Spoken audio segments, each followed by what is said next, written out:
College থেকে নিয়ে আসা এই অর্কিড গাছগুলোর কথা কার কার মনে আছে বলো তো। তো চলো এগুলোই কিন্তু আজ এতদিনে লাগানোর সময় হয়েছে। তো চলো এগুলো একে একে লাগিয়ে নেওয়া যাক। প্রথমে আমি কিছু নারকেলের ছোবড়া নিয়েছি। প্রথমে কাটিংগুলো শুকনো যেগুলো এক্সট্রা আছে, যেগুলো কোনো কাজের না, সেগুলো কিন্তু ভালো মতো কাটিং করে নেবো। দেন তারপর একটা নারকেলের ছোবড়াটা পুরোটা দিলেই ভালো হয়, কিন্তু আমার কাছে বেশি না থাকায় আমি এটাকে ভেঙে তিনটে কাটিং লাগাবো।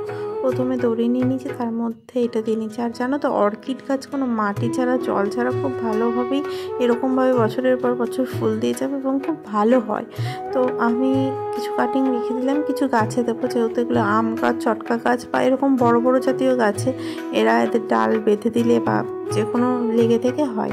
তো কিছু ডাল আমি এইভাবে নারকেলের ছোবড়ায় লাগাচ্ছি, আর কিছুটা পরের ভিডিওয় তোমাদের শেয়ার করব কিভাবে আমরা গাছে লাগিয়েছি। তো ভিডিওটা ভালো লেগে থাকলে অবশ্যই লাইক করো, ভালো লাগলে সাবস্ক্রাইব করে দিও। Tata, bye bye.